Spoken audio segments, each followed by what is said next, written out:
Railway સ્ટેશનમાં bomb blast થવાનો છે. હું આઈએસઆઈ એજન્ટ પાકિસ્તાનથી બોલું છું તેવી ધમકીભર્યા કોલને કારણે રેલવે પોલીસમાં દોડધામ મચી હતી.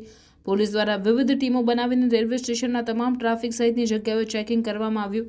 વડોદરા રેલવે પોલીસના પીઆઈ એમઆર નકુમે ફરિયાદ નોંધાવી હતી કે 26/2/2024ના રોજ મોડી રાત્રે 1:25 કલાકે Valsad city control incharge Abdul Shahid કાનુંગાએ વર્દી લખાવી હતી કે એક કોલરે 100 નંબર ઉપર જણાવેલ કે વડોદરા રેલવે સ્ટેશનમાં બોમ્બ બ્લાસ્ટ થવાનો છે. હું આઈએસઆઈ એજન્ટ પાકિસ્તાનથી બોલું છું અને મારો મોબાઈલ નંબર 6352909319 છે તથા બીજી વાર 9727217791 ફોન આવેલ જે વાત સાચી છે તેવી ગર્ભિત ધમકીની વર્દી આપી હતી. જે વર્દીના આધારે રેલવે પોલીસના ઉચ્ચ અધિકારીઓ તથા અન્ય અધિકારીઓ અને કર્મીઓ તુરંત દોડી આવ્યા હતા. જ્યાં વડોદરા રેલવે પોલીસ સ્ટેશન ઉપર ફરજ પરના સર્વેલન્સ સ્ટાફના પોલીસ કર્મચારીઓ તથા આરપીએફના ડોગ સ્કોડ તથા અન્ય કર્મચારીઓ સાથે વડોદરા રેલવે સ્ટેશન ટ્રાફિક વિસ્તાર, મુસાફરખાના, વેઇટિંગ રૂમ, પાર્સલ ઓફિસ તથા સ્ટેશન ઉપર આવતી જતી ટ્રેનો તેમજ રેલવે સ્ટેશન વિસ્તારની અવાવરૂ જગ્યાઓ ઉપર અને પ્લેટફોર્મ નંબર 1 થી 6 સુધી એન્ટીસ બોટે ચેકિંગ હાથ ધરાયું હતું.